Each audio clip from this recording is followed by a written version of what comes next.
Price the Lord. அற்புத குழந்தை இயேசுவே, எங்களுக்காக வேண்டிக் கொள்ளும். இன்றைய வாசகங்கள் பாஸ்கா காலத்தின் 5ஆம் வாரம், மே 9ஆம் தேதி, சனிக்கிழமை. முதல் வாசகம் திருத்துதர் பணிகள் நூலிலிருந்து வாசகம். அதிகாரம் 16, இறை வார்த்தைகள் 1 முதல் 10 முடிய. அந்நாட்களில் பவுல் தெருபை, லிஸ்திரா ஆகிய நகர்களை வந்தடைந்தார். லிஸ்திராவில் தீமோத்தேயு என்னும் பெயருள்ள சீடர் ஒருவர் இருந்தார். அவருடைய தாய் ஆண்டவரிடம் நம்பிக்கை கொண்ட ஒரு யூத பெண். தந்தையோ கிரேக்கர். தீமோத்தேயு லிஸ்திராவிலும் இக்கோனியாவிலும் உள்ள சகோதர சகோதரிகளிடையே நற்சான்று பெற்றவர். பவுல் அவரை தம்முடன் கூட்டிச் செல்ல விரும்பினார். அவ்விடங்களிலுள்ள யூதரின் பொருட்டு அவருக்கு விருத்த சேதனம் செய்வித்தார். ஏனெனில் அனைவரும் அவருடைய தந்தை கிரேக்கர் என்று அறிந்திருந்தனர். அவர்கள் நகர் நகராக சென்றபோது எருசலேமிலுள்ள மூப்பரும் திருத்தூதரும் செய்த தீர்மானங்களை அவர்களிடம் கொடுத்து கடைபிடிக்குமாறு கூறினார்.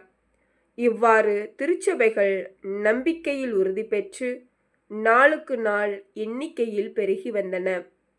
பின்பு ஆசியாவில் இறை வார்த்தையை அறிவிக்காதவாறு தூய ஆவியார் தடுக்கவே அவர்கள் பெருகிய கலாத்திய பகுதிகளை கடந்து சென்றனர்.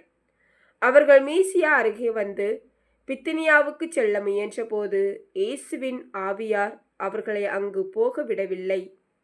எனவே அவர்கள் மீசியா வழியாக சென்று துரோவா நகரை அடைந்தனர். பவுல் அங்கு இரவில் ஒரு காட்சி கண்டார். அதில் மாசிதோனியர் ஒருவர் வந்து நின்று, நீர் மாசிதோனியாவுக்கு வந்து எங்களுக்கு உதவி செய்யும் என்று வேண்டினார். இக்காட்சியை பவுல் கண்டதும், நாங்கள் மாசிதோனியருக்கு நற்செய்தி அறிவிக்க வேண்டும் என்று கடவுள் தீர்மானித்துள்ளார் என எண்ணி அங்கு செல்ல வழி தேடினோம்.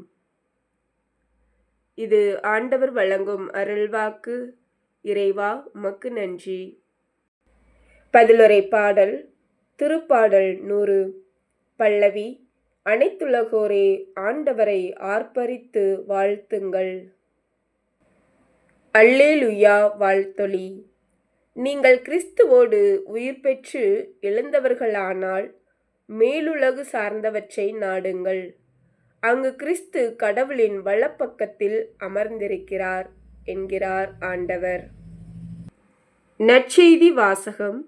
புனித யோவான் எழுதிய நற்செய்தியிலிருந்து வாசகம். அதிகாரம் 15, இறை வார்த்தைகள் 18 முதல் 21 முடிய.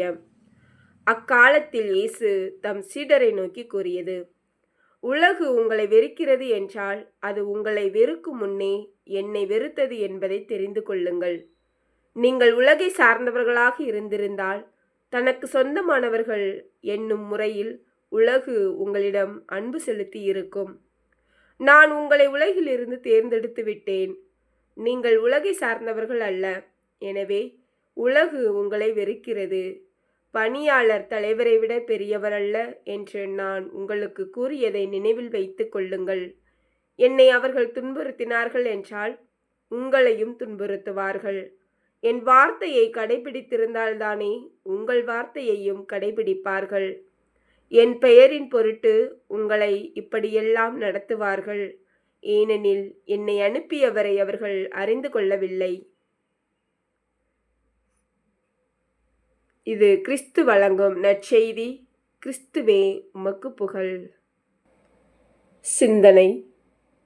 உலகில் உள்ளவை அனைத்துமே செயற்கையாக மாறிக்கொண்டிருக்கின்றன.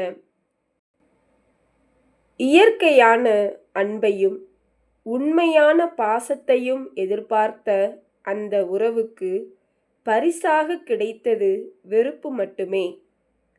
பணம் தந்தால் பாசம், நகையோடு வந்தால் உறவு நிச்சயம், இல்லாவிட்டால் வெறுப்பு மட்டுமே மிஞ்சும் என்கிறது உலகம். செயற்கையை உலகம் விரும்புகிறது. இயேசு உண்மையை விரும்புகிறார். உண்மையை உலகம் வெறுக்கிறது. உண்மையை விரும்புபவர்களையும் சேர்த்தே வெறுக்கிறது.